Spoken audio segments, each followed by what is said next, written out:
പുതിയ വീഡിയോയിലേക്ക് എല്ലാവർക്കും സ്വാഗതം. ഇന്ന് ഭയങ്കര സന്തോഷമുള്ളൊരു ദിവസമാണ്. എന്താണെന്ന് വെച്ചാൽ ചൂർണിക്കര പഞ്ചായത്തിൽ വനിതാ കാർഷിക അവാർഡ് കിട്ടിയിരിക്കുന്നത് വേറെ ആർക്കുമല്ല, ഞങ്ങളുടെ ചേച്ചി ആനി ചേച്ചിക്കാണ്. അപ്പോൾ ചേച്ചിയുടെ ഒരു ചോദ്യം, ചേച്ചി ഈ ഒരു അവാർഡ് ചേച്ചിക്ക് ലഭിക്കാനായിട്ടുള്ള കാര്യങ്ങൾ എന്തൊക്കെയാണ് വീട്ടിൽ ചെയ്തിരിക്കുന്നത്? കൃഷിപരമാണെന്നറിയാം. അപ്പോൾ കൃഷിപരമായിട്ട് എന്തൊക്കെ കാര്യങ്ങളാണ് ചേച്ചി വീട്ടിൽ ചെയ്തിരിക്കുന്നത്? ചേച്ചി ഒന്ന് എക്സ്പ്ലെയിൻ ചെയ്യാമോ? അപ്പോൾ നമുക്ക് വീഡിയോയിലേക്ക് പോയാലോ? ഹായ് ലിസി മോളെ, നിൻ്റെ അഭിനന്ദനങ്ങൾക്ക് നന്ദി. ഈ പറഞ്ഞതുപോലെ ചൂർണിക്കര പഞ്ചായത്തിൽ ചിങ്ങത്തിന് അതായത് ചിങ്ങം 1-ാം തീയതി പലതരത്തിലുള്ള അവാർഡുകൾ ഉണ്ടായിരുന്നു. ആ അവാർഡുകളിൽ ഒരു അവാർഡ് എനിക്കും ലഭിച്ചു, ഒരു അംഗീകാരം ലഭിച്ചു. സമ്മിശ്ര കൃഷി അവാർഡായിട്ടാണ് ലഭിച്ചിരിക്കുന്നത്. അതായത് പലതരത്തിലുള്ള ചെറിയ ചെറിയ കൃഷികളിലൂടെ പ്രാവീണ്യം ലഭിച്ചതായിട്ടാണ് അവരുടെ പരിശോധനയിൽ മനസ്സിലായത്. കുറച്ച് ചെടികളൊക്കെ ഉണ്ട് കേട്ടോ, ഇലച്ചെടികൾ, ഇൻഡോർ പ്ലാന്റുകളൊക്കെ കുറച്ച് വളർത്തുന്നുണ്ട്. അത് ചെറിയ ചെറിയ ചട്ടികളിലാക്കി അതിൻ്റെയൊക്കെ വിൽപ്പനയും നടത്തുന്നുണ്ട്. പലതരത്തിലുള്ളതും അകത്ത് വയ്ക്കാൻ പറ്റുന്നതും അതുപോലെ തന്നെ നമുക്ക് ഇൻറ്റീരിയറായിട്ട് ഓക്സിജൻ ലഭിക്കുന്ന ചെടികളുണ്ട്. അകത്ത് വയ്ക്കുകയാണെങ്കിൽ നമുക്ക് നല്ലൊരു ഫ്രഷ് എയർ കിട്ടുന്നതുണ്ട്. അതുപോലെ തന്നെ കാണാൻ നല്ല ഭംഗിയുള്ള ചെടികളുണ്ട്. എല്ലാം കുറേശ്ശെ ആയിട്ടാണ് ചെയ്യുന്നത് കേട്ടോ. നിങ്ങൾക്ക് കുറച്ചൊക്കെ ഞാനിതിൽ കാണിക്കുന്നുണ്ട്, നിങ്ങൾക്ക് കാണാൻ സാധിക്കുന്നതാണ്.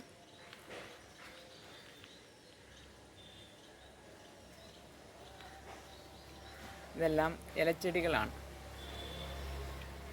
ഇത് ചെറിയ ചട്ടികളിലാക്കിയിട്ടാണ് ഇതിൻ്റെ വിൽപ്പന നടത്തുന്നത്. ഇതെല്ലാം നിങ്ങൾ കണ്ടുവെന്ന് എനിക്ക് തോന്നുന്നു. ഞാൻ കുറച്ച് മാത്രമാണ് കാണിക്കുന്നത്. 2 ടേബിളിലായിട്ടാണ് വെച്ചിരിക്കുന്നത് വിൽപ്പനയ്ക്കുള്ളത്. ഓക്കെ, ഇതിനെ എല്ലാ ദിവസവും ഒന്ന് പരിപാലിക്കും. കുറച്ച് നേരമൊക്കെ ഇതിൻ്റെ അടുക്ക് വന്നൊന്ന് വർത്താനമൊക്കെ പറഞ്ഞ് അങ്ങനെ ഒരു കുറച്ച് നേരം ഞാൻ ഇതിനോട് ഇടപഴകി സംസാരിക്കും. ഇത് കൂടാതെയും കുറച്ച് ചെടികളുണ്ട്, നിങ്ങൾക്ക് കാണാം. ഇതെല്ലാം ഇലച്ചെടികളാണ് കൂടുതലും ഞാൻ വളർത്തുന്നത്. ഒരു സ്റ്റാൻഡിലാണ് ഇതെല്ലാം വെച്ചിരിക്കുന്നത്. അങ്ങനെ പല കളറിലുള്ളത്, പല ഡിസൈനുള്ളത് സ്റ്റാൻഡിൽ വെച്ചിരിക്കുന്നതാണ് ഈ കാണുന്നത്.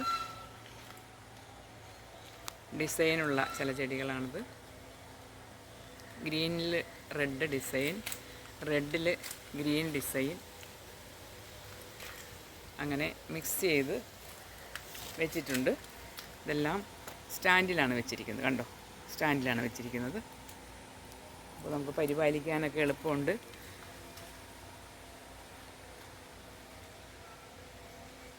ഒരേപോലത്തെ ചെടികൾ അടുപ്പിച്ച് വെച്ചിരിക്കുകയാണ്.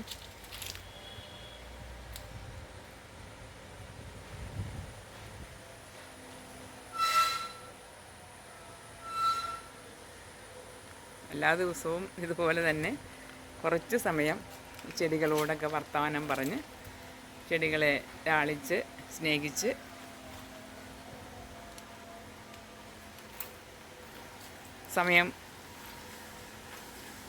കുറച്ച് സമയം ഈ ചെടികൾക്കും വേണ്ടി കൊടുക്കും കേട്ടോ. ഒരേപോലെയുള്ള ചെടികൾ ഞാൻ അടുത്തടുത്ത് വെച്ചിരിക്കുകയാണ്.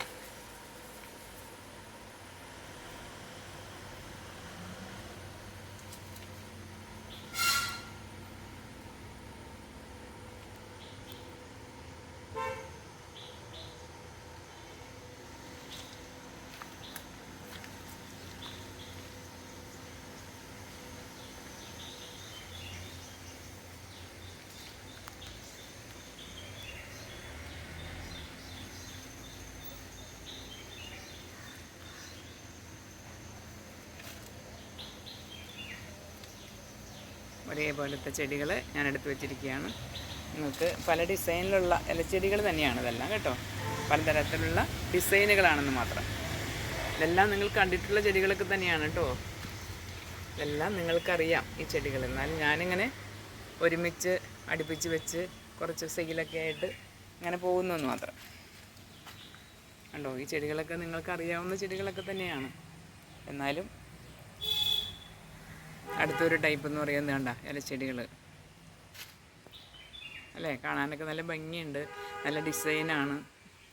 ചെടികളോട് എനിക്കും വളരെ ഇഷ്ടമാണ്. ഓക്കെ, അടുത്തതെന്ന് പറയുന്നത് ഇങ്ങനെ ഒരു ചെറിയ പൂവുണ്ടാകുന്ന ടൈപ്പാണ് കേട്ടോ, നിങ്ങൾ കണ്ടിട്ടുണ്ടാവും. 2 പൂവുണ്ട്. 2 പൂവല്ല കേട്ടോ, വേറെയും പൂക്കളുണ്ട് അതിൽ. അതും ഞാൻ സ്റ്റാൻഡിലാണ് വെച്ചേക്കണത്. ചട്ടികളൊക്കെ പെയിൻറ്റ് ചെയ്യാറായിട്ടുണ്ട് കേട്ടോ. ഇനി മഴ മാറിയിട്ട് വേണം ചെയ്യാനായിട്ട്. കുറച്ച് മുല്ല കൃഷിയുണ്ട്, മുല്ല. സന്ധ്യ ആകുമ്പോഴൊക്കെ നല്ല മണമാണ് ഗേറ്റിൻ്റെ അടുത്ത് വന്ന് ഞാൻ. ഓക്കെ, അപ്പോൾ നിങ്ങൾക്ക് മനസ്സിലായെന്ന് തോന്നുന്നു. ഇലച്ചെടികളുടെയൊക്കെ ഒരു ഗ്രൂപ്പാണ് ഇവിടെ ഇപ്പോൾ കണ്ടത്. ഓക്കെ, ഇങ്ങനെ നമ്മൾ കോലുമ്മ പടർത്തിയിരിക്കുന്ന ക്ലൈംബിംഗ് ബാൻസാണ് കേട്ടോ. ക്ലൈംബിംഗ് ബാൻസ്, ഇത് നമ്മുടെ ശംഖുപുഷ്പമാണ്, നിങ്ങൾക്കറിയാൻ പറ്റും ശംഖുപുഷ്പം. അതുപോലെ ഇത് ബ്രൈഡൽ ബൊക്കെ എന്ന് പറയും. നല്ല കുഞ്ഞി സ്റ്റാർ പോലെ ഫ്ലവർ ഉണ്ടാകുന്ന ചെടിയാണ്. ഇത് നമ്മുടെ ഇലച്ചെടിയിൽ തന്നെ വിട്ട ഒരെണ്ണം ക്ലൈംബ് ചെയ്തേക്കണ്ട. അതിൻ്റെ കളർ കണ്ടോ, ആ പച്ച കളറുണ്ട്, വയലറ്റ് കളറുണ്ട്. അതിൻ്റെ ഇടയിൽ കുറച്ച് മണി പ്ലാന്റുകളൊക്കെയാണ് കേട്ടോ. ഓക്കെ, മണി പ്ലാന്റ് ഞാൻ ഈ മരത്തുമ്മ മാവുമ്മ ഇങ്ങനെ പടത്തിയിട്ട് കണ്ടോ, നമ്മുടെ ഫ്രണ്ടിലോട്ട് തന്നെ അങ്ങനെ വീണ് കിടക്കും. മണി പ്ലാന്റ് നല്ലതാണല്ലോ. അടുത്തൊരു ക്ലൈംബറാണത് കണ്ടോ, നന്നായിട്ട് നിൽക്കുന്നുണ്ട് അതൊക്കെ ക്ലൈംബർ. അടുത്തൊരു മണി പ്ലാന്റ് വേറെ ടൈപ്പിലുള്ളതാണ് കേട്ടോ.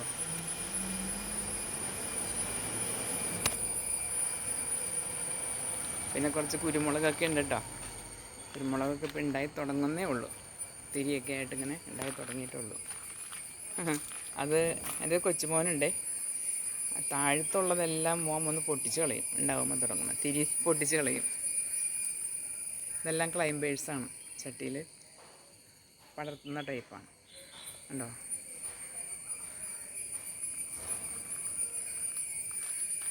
ഓക്കെ,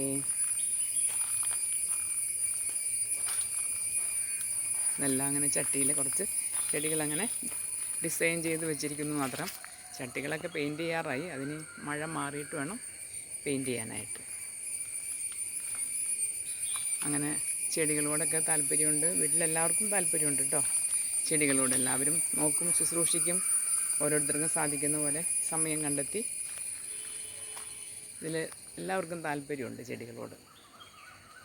ഒരു ആല് പോലത്തെ ചെടി കണ്ടോ, അതും ചട്ടി തന്നെയാണ് കേട്ടോ. അത് ഒരു 5-6 വർഷമായതാണ്. നല്ലൊരു ഇല, കുഞ്ഞിലയായിട്ടുള്ള നല്ല ചെടിയാണ്. അങ്ങനെ പിന്നെ ഇപ്പോൾ എല്ലാവർക്കും പൊക്കം കുറഞ്ഞ ചക്കയുണ്ടല്ലോ, പ്ലാവ് പൊക്കം കുറഞ്ഞിട്ട് അതിന് ചക്ക ഉണ്ടാകുന്നത്. അങ്ങനെ ഒരു പ്ലാവ് മുറ്റത്ത് തന്നെയുണ്ട്. കഴിഞ്ഞ പ്രാവശ്യം ധാരാളം ചക്ക ഉണ്ടായിരുന്നു അതിന് കേട്ടോ. അപ്പോൾ അതങ്ങനെ പ്ലാവാണിത്.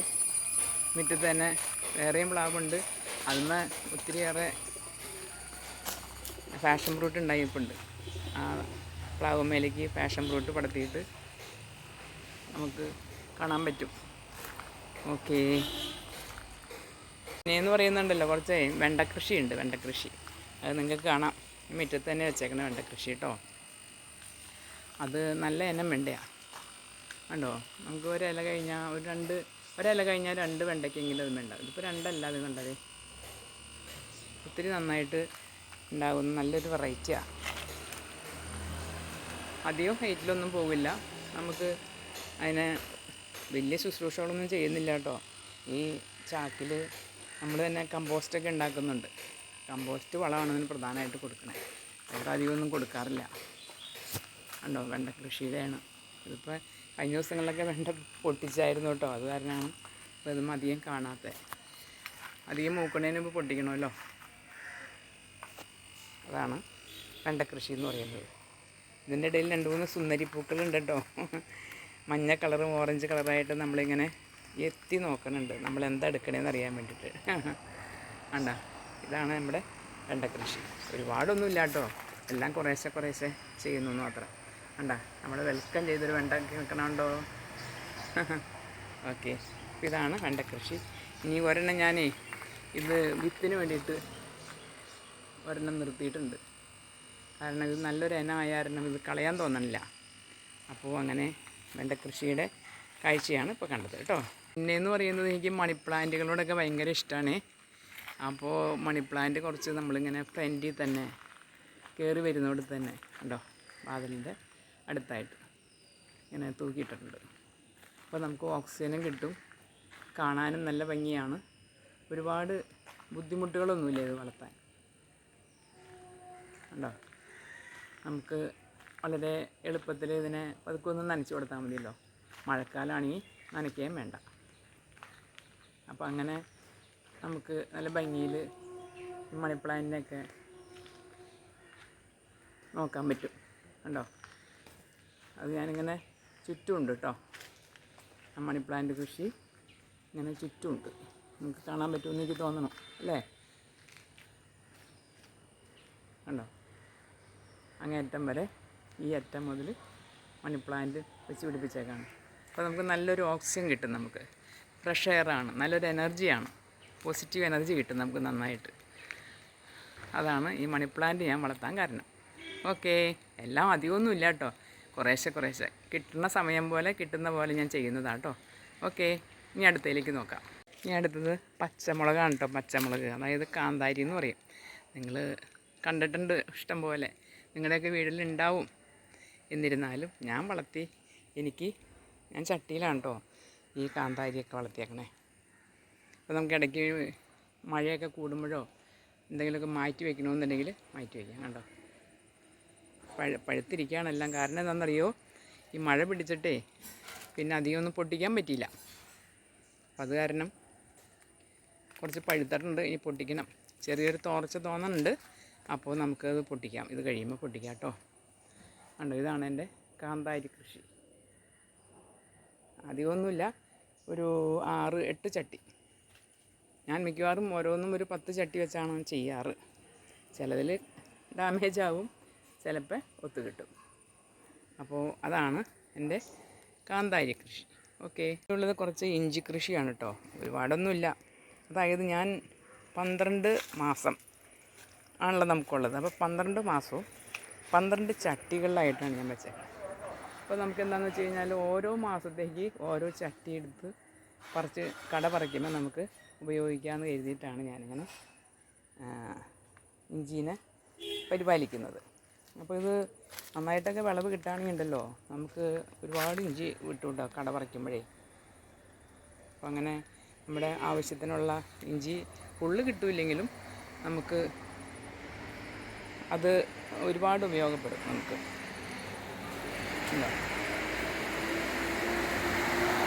ഇതിങ്ങനെ നമ്മുടെ ഇഞ്ചിയുടെ കൃഷിയാണ്. അധികമൊന്നുമില്ല, എന്നാലും നമുക്ക് ഒരു 10-12 കടയുണ്ട്, നമുക്കങ്ങനെ ആവശ്യത്തിന് ഉപകരിക്കുന്നു. ഇതെന്ന് പറഞ്ഞാൽ ഈ കറ്റാർ വാഴ, നിങ്ങൾ കണ്ടിട്ടുണ്ടാവുമല്ലോ. കറ്റാർ വാഴ ഒരുപാട് ഔഷധ ഗുണമുള്ളതാണ്. പല കാര്യങ്ങൾക്ക് ഇത് ഉപയോഗിക്കാം. ഉപയോഗത്തിലോട്ടൊന്നും ഞാനിപ്പോൾ പോകുന്നില്ല, ഒരുപാട് സമയം പിടിക്കും പറയാനായിട്ട്. അപ്പോൾ ഈ കറ്റാർ വാഴകൾ ഞാനിങ്ങനെ കുറച്ച് ചട്ടികളിൽ പിടിപ്പിച്ചിട്ടുണ്ട്. കുറച്ചൊക്കെ അതേ പുല്ല് കയറിയൊക്കെ ഉണ്ടോ, പുല്ല് കയറിയത് പറിക്കാൻ നേരം കിട്ടിയിട്ടില്ല. അപ്പോൾ ഇത് ഏകദേശം ഒരു 10-25 ചട്ടിയുണ്ട്. 25 ഒരു 50 ചട്ടിയാണ്. അപ്പോൾ ഇത് ഞങ്ങൾ വലുതായി കഴിയുമ്പോഴേ വൈദ്യശാലകളിൽ കൊടുക്കും. വൈദ്യശാലകളിൽ കൊടുത്തു കഴിഞ്ഞാൽ അവർ ചെറിയൊരു റേറ്റ് തരും നമുക്ക്, തൂക്കം അനുസരിച്ചിട്ട്. അപ്പോൾ അങ്ങനെ അതിൻ്റെ ഇടയിൽ ഒരു ഭംഗിയുള്ള പൂക്കൾ മുളച്ച് വന്നിട്ടുണ്ട് ചട്ടിയിൽ കേട്ടോ. ഇവിടെയും കുറച്ച് കറ്റാർ വാഴകൾ നിൽക്കുന്നുണ്ട്. അത് കുറേയൊക്കെ പുല്ല് കയറിയൊക്കെയാണ്. മഴ പിടിച്ചിട്ട് ഞാൻ പറഞ്ഞില്ലേ, ഇങ്ങോട്ടൊന്നും വരാൻ പറ്റിയിട്ടില്ല നമുക്ക്. അവിടെ ഒരു വലിയ കറ്റാർ വാഴ നിൽക്കുന്നുണ്ട് കണ്ടോ.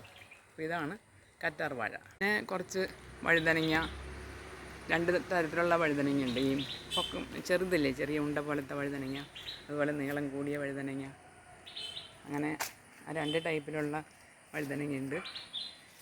പച്ചമുളക്, നീളൻ പച്ചമുളകുണ്ട്. അങ്ങനെ കുറച്ച് തക്കാളി ഇപ്പം ഉണ്ടായി കഴിഞ്ഞു, തീർന്നു.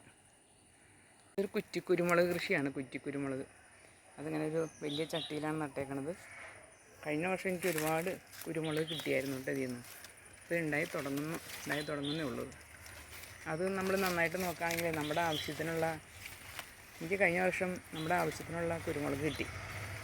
ഈ ഒരു 2 ചട്ടിന്നായിട്ട് വളരെ നന്നായിട്ടത് നോക്കുകയാണെങ്കിലുണ്ടല്ലോ നമുക്കത് ഉപകാരപ്രദമായിരിക്കും. പറിക്കാനൊക്കെ നല്ല എളുപ്പമല്ലേ. പിന്നെ എല്ലാം കൂടിയും എല്ലാം കുറേശ്ശെ കുറച്ച് ചേനയുണ്ട്, അതുപോലെ ചേമ്പുണ്ട്, അതുപോലെ കുറച്ച് വാഴക്കൃഷിയുണ്ട്. വാഴക്കൃഷി റോബസ്റ്റയാണ് കൂടുതലും കുലച്ച് നിൽക്കണുണ്ടോ. സപ്പോട്ട ഉണ്ടായിപ്പുന്നുണ്ട്, അതുപോലെ ചാമ്പ ഉണ്ടായിട്ടുണ്ട്, അതുപോലെ റോബസ്റ്റിനുണ്ട്. റോബസ്റ്റിൻ നമുക്ക് കാണാൻ പറ്റുന്നുണ്ടോയെന്ന് പറഞ്ഞാൽ ഉണ്ടായി കഴിഞ്ഞു. ഇപ്പോൾ അത് ഒരു സ്ട്രോബെറി ഉണ്ട്. അപ്പോൾ അങ്ങനെ കുറച്ച് കാര്യങ്ങളൊക്കെ. പിന്നെ ഉള്ളത് മീൻ കൃഷിയാണ് കേട്ടോ. ചെറിയ രീതിയിലൊരു മീൻ കൃഷിയുണ്ട് കണ്ടോ.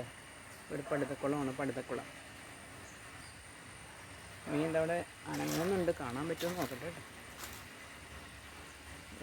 കാണാൻ പറ്റുന്നില്ല അല്ലേ, വെള്ളത്തിനടിയിലോട്ട് പോയേക്കാണ്. ഇത് നമ്മൾ കുളമായിട്ട് കുത്തിയതാണ് കേട്ടോ. ഈ അവിടെ മൂവ് ചെയ്യുന്നുണ്ട്, നമുക്ക് കാണാൻ പറ്റുമോയെന്നറിയില്ല.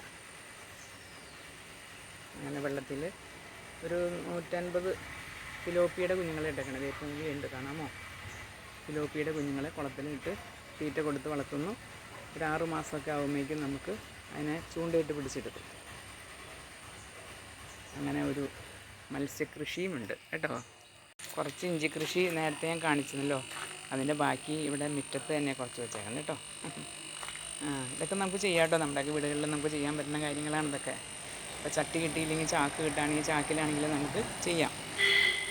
സാധിക്കുന്ന പോലെയൊക്കെ എന്താണോ നമുക്ക് കിട്ടുന്നത് സൗകര്യപൂർവ്വം നമുക്ക് ചെയ്യുന്നത് നന്നായിരിക്കും. പാഷൻ ഫ്രൂട്ട് ഒരു 5-6 പാഷൻ ഫ്രൂട്ട് പിടിപ്പിച്ചിട്ടുണ്ട് പല സ്ഥലങ്ങളിലായിട്ട്. ഇത് നമ്മുടെ വീടിനോട് ചേർന്ന് തന്നെയാണ് കേട്ടോ. അത് നമുക്ക് വളർന്നു കഴിയുമ്പോഴേ ഒരു പന്തൽ പോലെ ആവുകയും ചെയ്യും. നമ്മുടെ വീടിൻ്റെ മുറ്റത്തു നിന്ന് തന്നെ നമുക്ക് പാഷൻ ഫ്രൂട്ട് പൊട്ടിക്കാനും സാധിക്കും കേട്ടോ. അങ്ങനെ നമ്മൾ പടർത്തിയിരിക്കുന്നതാണ്. പൂട്ട് തുടങ്ങിയിട്ടുണ്ട്. പിന്നെയെന്ന് പറയുന്നത് ഇത് കുറച്ച് മഞ്ഞൾ കൃഷിയാണ്. അധികമൊന്നുമില്ല, പല സ്ഥലങ്ങളിലായിട്ട് കുറേശ്ശെയാണ്. പിന്നെ അടുത്തതെന്ന് പറയുന്നത് ഇതൊരു ചീരവർഗ്ഗത്തിൽപ്പെട്ട ചേമ്പാണ്. കറിക്ക് ഉപയോഗിക്കുന്ന ചേമ്പിൻ്റെ വിത്തല്ല അത്, ചീരയ്ക്ക് ഉപയോഗിക്കുന്ന ചേമ്പും ചീര എന്ന് പറയും. നിങ്ങൾ കണ്ടിട്ടുണ്ടാവും. അത് ഞാൻ കുറച്ചിങ്ങനെ പിടിപ്പിച്ചിട്ടുണ്ട്. അപ്പോൾ നമുക്ക് എല്ലാ ദിവസവും തന്നെ ഓരോ ഇലത്തോരൻ വയ്ക്കാനായിട്ട്. ഈ ചീര കൂടാണ്ട് മറ്റേ ചുമന്ന ചീര, പച്ചച്ചീര, അകത്തി ചീര, പൊന്നാങ്കണ്ണി ചീര, അങ്ങനെയൊക്കെ കുറേശ്ശെയൊക്കെ ഉണ്ട് കേട്ടോ. ഇപ്പോൾ അതിപ്പോൾ കുറച്ച് തീർന്നിരിക്കുക. പിന്നെയെന്ന് പറയുന്നത് കോഴികളുണ്ട്. കോഴിയെന്ന് പറയുന്നത് ഈ മുട്ടക്കോഴി BV380 എന്നാണ് ഈ കോഴിയുടെ പേര്. നിങ്ങൾക്ക് കേട്ടിട്ടുണ്ടാവും നിങ്ങളിതുപോലെ തന്നെ. ഈ കോഴികളൊക്കെ നമ്മളെ നോക്കി നിൽക്കുകയാണ്. എന്താ വന്നേക്കണേ, എന്താ എൻ്റെ ഫോട്ടോ കൊടുക്കണേ എന്നൊക്കെ ചോദിക്കുന്നുണ്ട് അവർ. ഇത് ഒരു 25 കോഴികളാണ് നമുക്കുള്ളത്. 25 കോഴികളെ നമുക്ക് ഡെയിലി മുട്ടയിട്ട് തരുന്ന കോഴികളാണ് കേട്ടോ. അപ്പോൾ ഇതിൻ്റെ പ്രത്യേകത എന്ന് വെച്ചാൽ ഇതൊരു പ്രത്യേക കൂടാണ് കണ്ടോ. തീറ്റ ഇട്ട് കൊടുക്കുന്നത് ഇതിലാണ് കണ്ടത്. തീറ്റകൾ ഇതിലിട്ട് കൊടുക്കും. ഒരേ കള്ളിയുണ്ട്. മുട്ട വന്ന് വീഴുന്ന സ്ഥലം താഴെ ഒരു പാത്രമുണ്ട്, അതിലേക്ക് മുട്ട വന്ന് വീഴും. മുകളിൽ വെള്ളത്തിൻ്റെ സെറ്റപ്പ് ഉണ്ട്, പൈപ്പുണ്ട്. കൊത്തി കുടിക്കാനായിട്ട് കണ്ട പൈപ്പിൻ്റെ ഓരോ വാൽവുണ്ട്. അത് കൊത്തുമ്പോൾ നിങ്ങൾക്ക് വെള്ളം കിട്ടും. അല്ല കോഴി ഒന്ന് നോക്കണം എന്താന്ന്. ഒന്നുമില്ല കോഴി, നിങ്ങൾ നിൻ്റെ ഫോട്ടോ പിടിക്കുന്നതാ കേട്ടോ. കോഴി ഇതൊരു മുട്ട ഇട്ടു കേട്ടോ. നമ്മൾ വന്നപ്പോൾ തന്നെ ഒരു മുട്ട കൂട്ടിൽ കണ്ട നോക്കി മുട്ട കിട്ടി. ഇപ്പോൾ ഇട്ട മുട്ട കേട്ടോ ഇത്. ഓക്കെ, അപ്പം അങ്ങനെ നമ്മൾ കോഴികളെ നിങ്ങൾക്ക് തീറ്റ കൊടുക്കണം കേട്ടോ. 3 നേരം തീറ്റ കൊടുക്കണം. അത് ഒരു നേരം ഞങ്ങൾ മേടിക്കുന്ന തീറ്റ കൊടുക്കും കോഴിക്ക്. ഒരു നേരം നമ്മുടെ പച്ചക്കറികളുടെ വേസ്റ്റൊക്കെ വെട്ടിക്കൂട്ടി കൊടുക്കും. പിന്നെ ഒരു നേരം കൊടുക്കുന്നത് ഞങ്ങൾ കുറച്ച് പായൽ വളർത്തുന്നുണ്ട്. അപ്പോൾ ആ പായൽ ഇട്ട് കൊടുക്കും. ഭയങ്കര സ്നേഹമാണ് കേട്ടോ. നമ്മൾ ആരെയും കാണുമ്പോഴേക്കും കോഴികളെ കാ കാ കാ എന്നും പറഞ്ഞിങ്ങനെ കണ്ടത് ഫോട്ടോ എടുത്തപ്പോൾ നമുക്ക് ഭയങ്കര സന്തോഷമായിട്ടോ. ചിരിക്കണുണ്ടോ ചിലതൊക്കെ. എന്താ എന്നെ കിട്ടിയോ എന്ന് ചോദിക്കുന്നു. അപ്പോൾ നമുക്കൊരു 25 കോഴി ഉണ്ടെങ്കിൽ ഒരു 20 മുട്ടയൊക്കെ കിട്ടുള്ളൂ ഡെയിലി. പിന്നെ തീറ്റ അനുസരിച്ചൊക്കെ ഇരിക്കും. എന്തായാലും മിക്കവാറും തന്നെ നമുക്കൊരു 2 വർഷത്തേക്ക് 1.5 വർഷം നമുക്ക് മുട്ട കിട്ടും. അതും നമുക്ക് നല്ലതാണ്. കുറച്ചൊക്കെ കൊടുക്കും. അതാണ് മുട്ടക്കോഴിയുടെ വിശേഷങ്ങൾ കേട്ടോ. അടുത്ത വിശേഷം എന്ന് പറയുന്നത് ഞാൻ പലപ്പോഴും ഷെയർ ചെയ്തിട്ടുള്ള കാര്യങ്ങളൊക്കെ തന്നെയാണ്. കൂണിൻ്റെ ഒരു ചെറിയ കൃഷിയുണ്ട് കണ്ടോ. കൂണ് നാളത്തേക്ക് വിടരാൻ കണക്കാക്കിയിട്ട് നിൽക്കുന്നതാണ്. നാളെ അല്ലെങ്കിൽ മറ്റന്നാൾ പൊട്ടിക്കാൻ നമുക്ക് കണ്ടോ. ചെറിയ മുളകളായിട്ട് വന്നേക്കുന്നതാണ്. അത് പല ബഡിലും ഉണ്ട് കേട്ടോ. അതെ, പല ബഡിലും ഉണ്ട്. അത് ഏകദേശം ഒരു 200-300 കൃഷി ചെയ്യാവുന്ന രീതിയിലുള്ള ചെറിയൊരു റൂമാണിത്. അതും ഇതുപോലെ തന്നെ നല്ല ചെറിയ മുളകൾ വന്നുകൊണ്ടിരിക്കുന്നു. നമ്മൾ അതിന് പറ്റുന്ന രീതിയിൽ ഉള്ള ഈർപ്പം, അതുപോലെ ചൂടിൻ്റെ കണ്ടീഷൻ, നന എല്ലാം കറക്റ്റായിട്ട് കൊടുത്തു കഴിയുമ്പോൾ നമുക്ക് കൂണും കിട്ടും. കൂണ് മിക്കവാറും തന്നെ ഇപ്പോൾ വിളവെടുക്കാൻ കിട്ടാറുണ്ട് കേട്ടോ. നമുക്ക് ഏകദേശം ഒരു 3-4-5 പാക്കറ്റ് എങ്കിലും എല്ലാ ദിവസവും തന്നെ സെയിൽ ഉണ്ടാവാറുണ്ട്. ഇടയ്ക്ക് ചില ദിവസം കിട്ടില്ല എന്ന് മാത്രം. അപ്പോൾ അതും നമുക്ക് നല്ലൊരു സന്തോഷമുള്ളതല്ലേ. നമുക്ക് തന്നെ കൂണ് വളർത്തി കൂണ് കറിക്ക് ഉപയോഗിക്കാം, ആവശ്യക്കാർക്ക് കൊടുക്കുകയും ചെയ്യാം. ഓക്കെ, ഇതെന്ന് പറയുന്നത് മണ്ണിര കമ്പോസ്റ്റാണ്. മണ്ണിര കമ്പോസ്റ്റ് നിങ്ങൾക്ക് നോക്കിയാൽ കാണാൻ പറ്റും. ഉണ്ടോ, ഇത് ആക്കിയിരിക്കുകയാണ്. വളം, കമ്പോസ്റ്റ് വളം, ജൈവവളം കണ്ടോ. ഇതിലെന്തൊക്കെയാണെന്ന് അറിയാമോ? നമ്മുടെ കോഴിയുടെ കഷ്ടമുണ്ട്, അതുപോലെ കൂണിൻ്റെ വേസ്റ്റുകളുണ്ട്, അതെല്ലാം കൂടി ചവറുകളൊക്കെ ഉണ്ട്. എല്ലാം കൂടി നമ്മൾ ഇങ്ങനെ ടാങ്കിൽ ഇട്ടിട്ട് നനച്ച് കൊടുത്തു കഴിയുമ്പോൾ നമുക്ക് ഒരു 2 മാസമൊക്കെ ആകുമ്പോഴേക്കും നല്ല ചായപ്പൊടി പോലത്തെ കമ്പോസ്റ്റ് വളം നമുക്ക് കിട്ടും. അത് നമുക്കും ഇതുപോലെ എല്ലാ പച്ചക്കറികൾക്കൊക്കെ ഇടാം, ബാക്കിയുണ്ടെങ്കിൽ കൊടുക്കുകയും ചെയ്യാം. നമ്മുടെ ഈ കണ്ടോ കൂണുണ്ടായി കഴിഞ്ഞിട്ടുള്ള ബഡുകൾ ഇങ്ങനെ കുറേശ്ശെ ഇവിടെ വേസ്റ്റ് ഇടും. അതിനെ നമ്മൾ കവറൊക്കെ പൊട്ടിച്ച് കമ്പോസ്റ്റിലേക്ക് ഇടും. അങ്ങനെയാണ് അതിനെ വളമാക്കുന്നത്. ഓക്കെ, അടുത്തതെന്ന് പറയുന്നത് നമ്മുടെ അസോള പായൽ. എൻ്റെ ചേച്ചി ഈ വീഡിയോ കണ്ടിട്ട് ഞാൻ ഇങ്ങനെ സ്തംഭിച്ചു പോയി. എന്തൊക്കെ കാര്യങ്ങളാണ് ചേച്ചി അവിടെ ഉള്ളത്. ശരിക്കും ഞങ്ങളൊക്കെ ലീവിന് വരുമ്പം ചേച്ചിയുടെ വീട്ടിൽ വരുന്ന ഹായ് പറയാൻ വരാറുണ്ടെങ്കിലും ഇത്രയൊന്നും കാര്യങ്ങൾ ഞങ്ങൾക്ക് അറിയാൻ പാണ്ടായിരുന്നില്ല കേട്ടോ. ഈ വീഡിയോയിലൂടെയാണ് കണ്ടത്. ഇത്രയും കൃഷികളാണ് നമ്മുടെ ആലുവയുടെ വീട്ടിൽ ഉണ്ടെന്ന് മനസ്സിലായപ്പം വലിയ സന്തോഷം. ഇലച്ചെടികൾ തുടങ്ങി, ഇൻഡോർ ഔട്ട്ഡോർ, ചേന, ചേമ്പ്, വാഴ, കാന്താരിമുളക്, കുരുമുളക്, പിന്നെ എന്തൊക്കെ എൻ്റെ പൊന്നു ചേച്ചി, മഷ്റൂം, പിന്നെ ഫാഷൻ ഫ്രൂട്ട്, അസോള പായൽ, അങ്ങനെ തുടങ്ങി ഇഷ്ടം പോലെ കാര്യങ്ങൾ നമ്മുടെ വീട്ടിൽ. എൻ്റെ ദൈവമേ, അതുപോലെ തന്നെ എന്തൊക്കെ ചേച്ചി, ചീര എത്ര തരത്തിലാണ് ചേച്ചി ചീരയുടെ കാര്യങ്ങൾ പറഞ്ഞത്. പിന്നെ വേറെ ഫാഷൻ ഫ്രൂട്ട് എനിക്ക് ഭയങ്കര ഇഷ്ടമായി. അടുത്ത പ്രാവശ്യം വരുമ്പോൾ തരണേ ചേച്ചി. അപ്പോൾ എന്തായാലും ചേച്ചി അവിടെ ആലുവയിൽ വീട്ടിൽ ചെന്നിട്ട് ചേച്ചിയും ചേട്ടനും മക്കളും എല്ലാവരും ഇതിന് പരിചരിക്കുന്നുണ്ടാവുമല്ലോ, അല്ലെങ്കിൽ ശരിയാവില്ല. ചേച്ചി പറഞ്ഞല്ലോ എല്ലാവരുടെയും സ്നേഹമാണ് ഇതിങ്ങനെ വളർന്നു വരുന്നതെന്ന് പറഞ്ഞല്ലോ. അപ്പം പിന്നെ കമ്പോസ്റ്റ് ഉണ്ടാക്കുന്ന വിധം ചേച്ചി പറഞ്ഞു. എന്തായാലും ഇത്രയൊക്കെ കാര്യങ്ങൾ കാണാൻ പറ്റിയാലും ഒക്കെ ഭയങ്കര സന്തോഷം ചേച്ചി. അവിടെ ഇല്ലാത്തത് ഇനി എന്താ ഉള്ളതെന്ന് ഞാൻ ആലോചിച്ചുകൊണ്ടിരിക്കുന്നത്. ചേച്ചി എല്ലാവർക്കും ഒരു റോൾ മോഡലാവട്ടെ. ചേച്ചിയുടെ അവിടെയുള്ള ചുറ്റുപാടുള്ള ചേച്ചിയുടെ കൂട്ടുകാർക്കും നാട്ടുകാർക്കും വീട്ടുകാർക്കും ഒക്കെ ചേച്ചി ഒരു റോൾ മോഡലാവട്ടെ. അതോടൊപ്പം തന്നെ ഇത് മാത്രമല്ല ചേച്ചി ചെയ്യുന്നത്. ചേച്ചി എവിടെ ആർക്ക് ആവശ്യമുണ്ട് അവിടെ ചേച്ചി ഓടിയെത്താറുണ്ട്. അതൊക്കെ ഞങ്ങൾ അതിശയിപ്പിക്കുവാണ് ശരിക്കും പറഞ്ഞാൽ. ഞങ്ങൾ ശരിക്കും ചേച്ചിയെ ഒരു പേരിട്ടിരിക്കുന്നത് ബട്ടർഫ്ലൈ എന്നാണ്. കാരണം പള്ളിയിലാണെങ്കിൽ പള്ളിയിൽ അതിൻ്റെ സംഘടനകൾ, രോഗികളെ കാണാൻ പോകുന്നത്, അങ്ങനെ ഒരുപാട് സ്ഥലങ്ങളിൽ ചേച്ചിയുടെ ഒരു എന്താ പറയുന്നത് പ്രസൻസ് എല്ലായിടത്തും ചേച്ചി ചെല്ലാറുണ്ട്. അപ്പോൾ അതുകൊണ്ട് ഞങ്ങൾ ചേച്ചി എപ്പോഴും പറയും ഞങ്ങളുടെ ബട്ടർഫ്ലൈ ചേച്ചിയാണെന്ന് പറയും. അപ്പോൾ ഒരിക്കൽ കൂടി ഞങ്ങളുടെ എല്ലാവരുടെയും അഭിനന്ദനങ്ങൾ ചേച്ചിക്കും ചേട്ടനും കുട്ടികൾക്കും നേരുന്നു കേട്ടോ. ഒരുപാട് സന്തോഷത്തോടെ വാത്സല്യത്തോടെ അപ്രിഷ്യേറ്റ് ചെയ്യുവാണ്. Thank you for this beautiful video.